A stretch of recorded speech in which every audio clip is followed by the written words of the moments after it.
нас до саміту НАТО в Вашингтоні залишається менше тижня. Від 9 липня має стартувати ця важлива міжнародна подія. І от на тлі цього у нас відбуваються дуже буремні події в Сполучених Штатах. З одного боку, ми спостерігаємо справді регулярний, системний, скажімо так, системну роботу і співпрацю з Україною стосовно якраз підсилення нашої обороноздатності, передачі нових оборонних пакетів.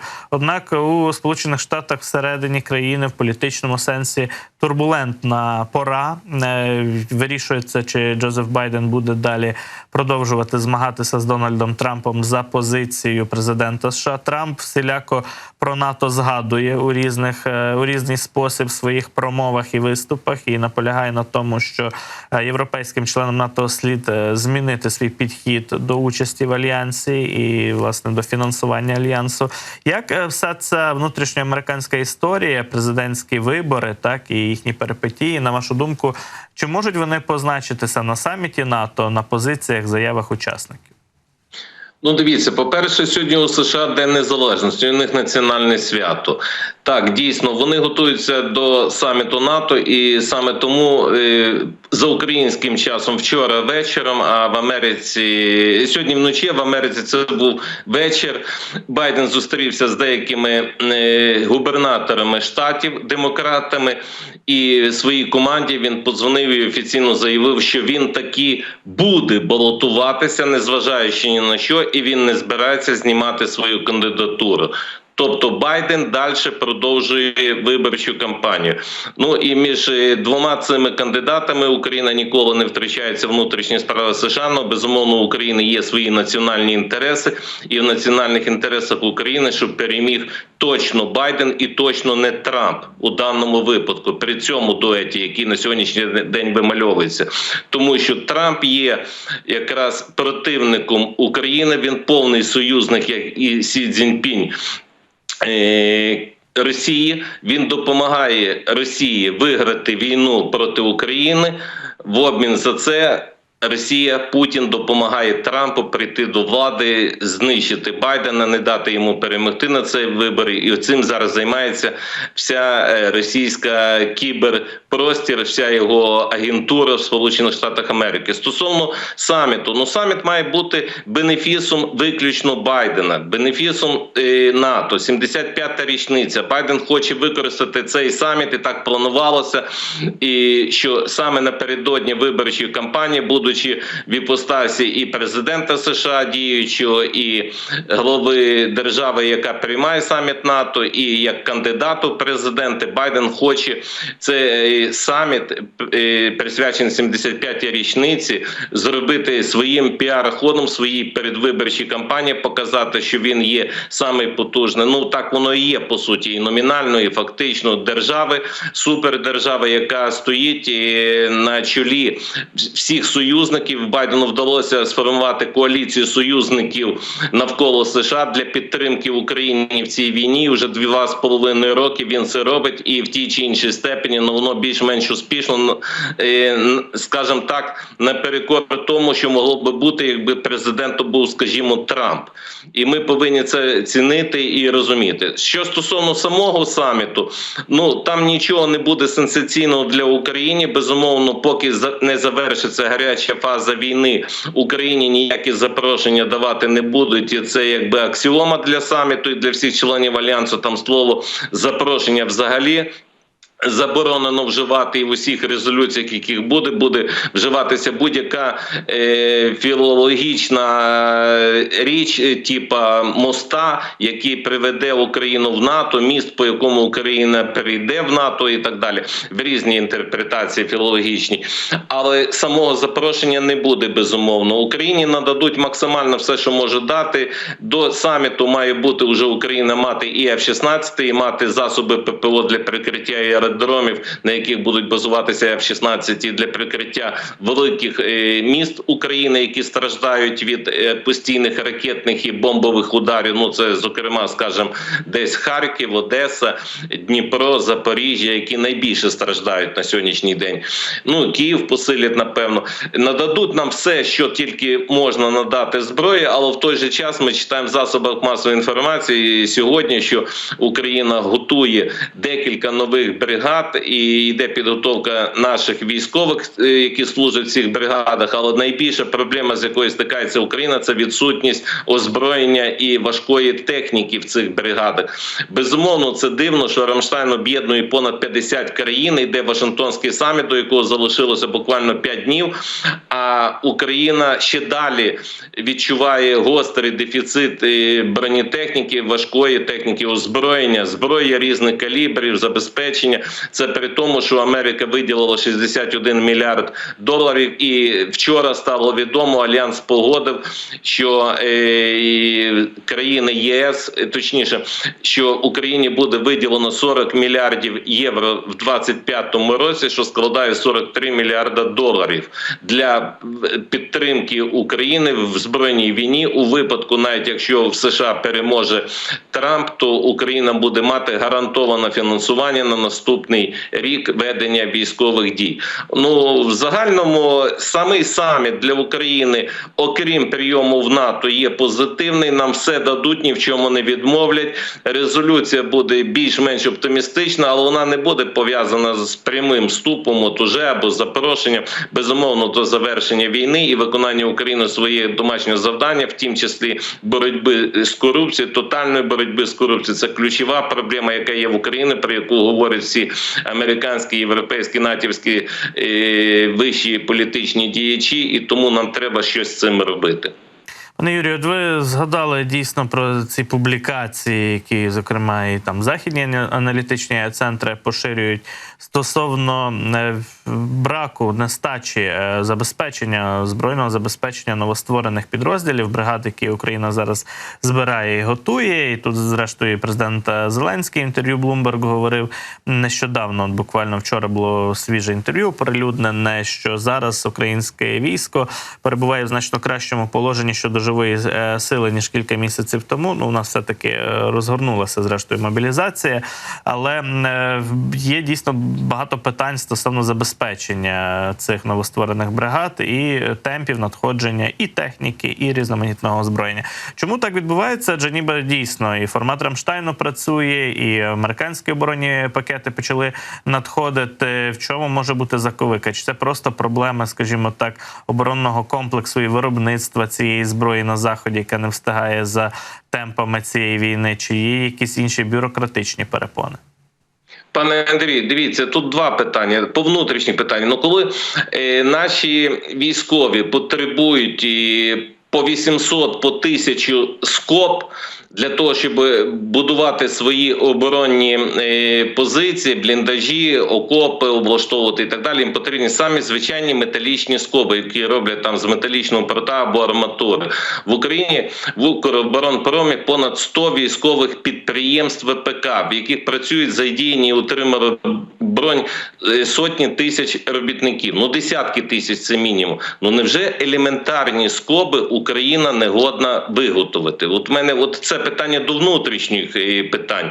Щодо західних, то вони тому і хочуть призначити спецпосланника, спецпредставника НАТО в Україні, ну, умовно кажучи, від Рамштайна, щоб він міг об'єктивно щоденно моніторити ситуацію в Україні, дивитися, що ми потребуємо, здійснювати цю комунікацію і допомагати Україні, так як свій час, коли з 2017-го в Україні був спецпредставник президента Трампа Курт Волкер, який був прихильником Україні, дуже багато позитивно зробив, наш союзник, який дуже багато допоміг Україні, і ми йому за це безмежно вдячні. І отакий представник буде від НАТО, який буде постійно дивитися, яку номенклатуру зброї і озброєнь потрібно тій чи іншій бригаді, в чому Україна потребує, що потрібно для посилення українського війська, як покращити логістику, як забезпечення. І в той самий час, чому ще щось не поступило з Заходу зі складів в Україну, або якщо поступило в Україну, переткнуло митний кордон чи прикордонний державний кордон, то чому воно ще не поступило в бригаду через тиждень, 2-3?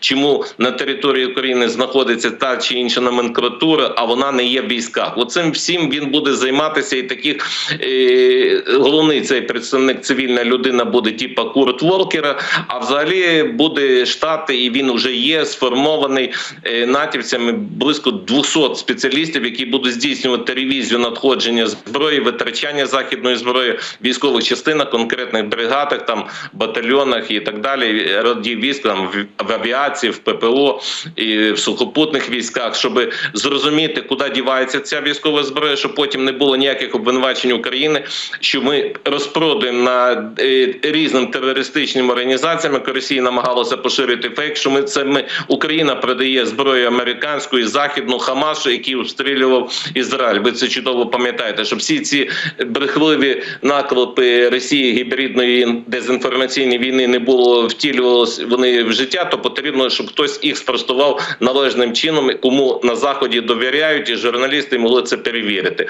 Оце все потрібно. Ну, сказати, чому саме нема в конкретній бригаді того чи іншого, ну, на це є Генеральний штаб, є Міністерство оборони, є представники НАТО, нехай вони розбираються, мені важко сказати.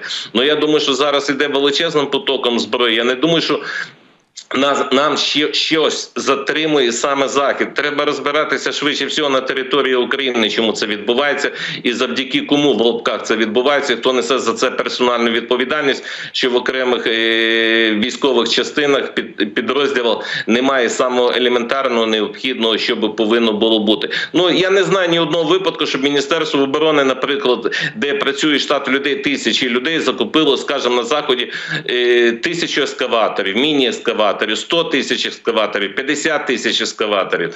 Ну, щоб копати окопи, траншеї, бліндажі. Люди копають вручну вже 2,5 роки. Стирають руки в мозолі до крові. Ну, невже не можна купити замість лопат все ж таки ескаватор, міні-ескаватор? Ну, і таких речей дуже багато, які, ну, просто не вистачає нервів, щоб по телевізору їх нормально, цивілізовано, культурно обговорювати. Дуже слушно кажете, сам не раз переконуюся, що виникають дуже дивні ситуації, скажімо так, в частині забезпечення наших військових і стосовно інженерно-фортифікаційних споруд, про які ви говорили вже після того, як почалися просто публічні пенделі від громадських діячів знизу, від самих військових. Ці сигнали почали з'являтися, пішов якийсь рух уже на урядовому рівні, всі раптом зробили своїм пріоритетом, принаймні у публічних звітах, чиновники різноманітні побудови інженерно-фортифікаційних споруд. Але до того, ну, місяцями там кричали військові, волонтери і так далі, що треба нарешті цим зайнятися. Ну і в нас, в принципі, все якось так відбувається. Спочатку якийсь копняк йде, ляща дають, а потім починає рухатися державний апарат після цього, коли припече вже. Ну, але ми зараз все ж таки про західних партнерів говоримо і про наші взаємовідносини з ними. І от справді ви згадали про ідею призначити спеціального представника якраз із нагляду і координації оборонної допомоги для України. Також на цьому ювілейному саміті у Вашингтоні, саміті НАТО, мають оголосити, як пишуть західні газети, про створення нової структури для координації всіх видів допомоги Україні у довгостроковій перспективі. Матиме назву, чи це програма, чи структура допомога НАТО з безпеки і тренування для України. Є відповідна абревіатура для цього.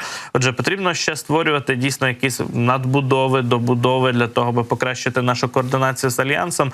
Здавалось би, є і Рада Україна-НАТО, є і доволі зараз тісне співробітництво, є формат Рамштайну.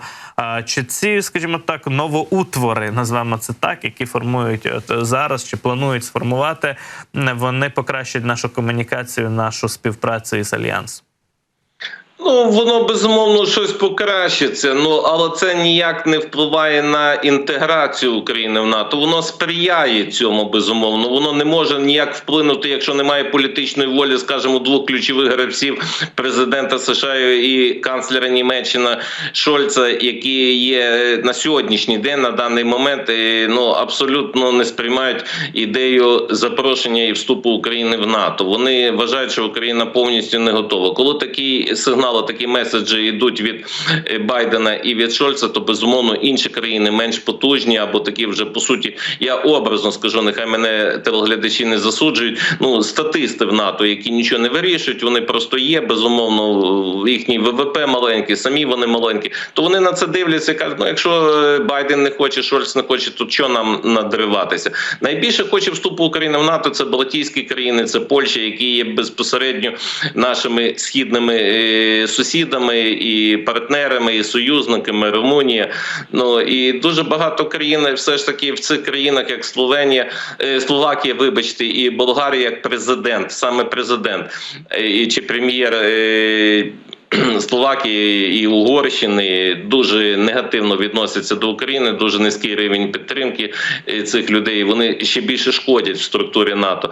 Ну, я можу сказати, що ці допоміжні органи, саме, вони сприяють, безумовно, підготовки, кваліфікації саме наших військових і цивільних, і розробки законодавства, адаптації українського законодавства до стандартів НАТО. Ну, але це все лірика, це все можна говорити і топтати воду в ступі роками. Україні треба вступати в НАТО, як тільки дійсно з'явиться це вікно можливості, як тільки з'явиться, от коли на саміті хочуть оцю формулювання сказати, коли на це буде політична воля, Україна могла увійти до НАТО того ж дня, миттєво. Тобто навіть не так, як Швеція і Фінляндія, рік-півтора буде йти, тривати вступ України в НАТО, а от буквально як тільки би завершилася війна, скористати цим вікном можливості і негайно бути прийняти. Але до того моменту Україна завдяки цим всім інституціям, які допомагають Україні адаптуватися до НАТО, повинна бути готова. Вона все ж таки повинна виконати свій шлях дороги до цього моста. Україна теж повинна щось робити. Не тільки Захід повинен виписувати то формулювання, який міст, по якому мосту перейде Україна в НАТО. А Україна повинна виконати, реформувати свої інституції, боротися з корупцією. Я вже це казав, що реформувати те саме СБУ, реформувати державні ви ж подивіться по Тищенку історії, що витворяється в Україні і так далі. Це ж західні політики все це бачать, це все на їхніх пресах. Вони за голову хапаються, як таке може бути, як така країна може взагалі реально претендувати. Ми повинні все ж таки дивитися в зеркало. Ми розуміти повинні, що нас дивляться під мікроскоп. І зараз всі, наскільки вони вихваляють Україну і дякують Україні за її стійкість, за її мужність, за її героїзм, що їй вдається 2,5 роки протистояти російській навалі, другій державі світу, як вона себе називала, і друга армія світу, і тому подібне. І в цей самий час, коли в нас відбувається мародерство і корупція, вони цього не розуміють. Вони витрачають 61 мільярд в США, 40 мільярдів в Європі. І вони хочуть бачити зворотні, вони хочуть бачити, що ці кошти не пропадають, як вода в пісок, що вони не зникають незрозуміло куди. І якщо вони дають ці кошти, якщо вони виділяють кошти на ремонт і реконструкцію нашої енергосистеми, наприклад, цивільної інфраструктури,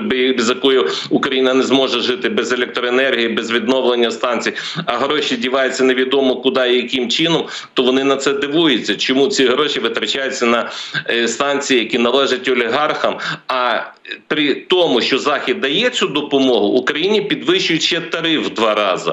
Оце от вони не розуміють. А тариф підвищують, тому що кажуть, що ці гроші підуть на реконструкцію цих теплових станцій, енергостанцій. Ну, вибачте.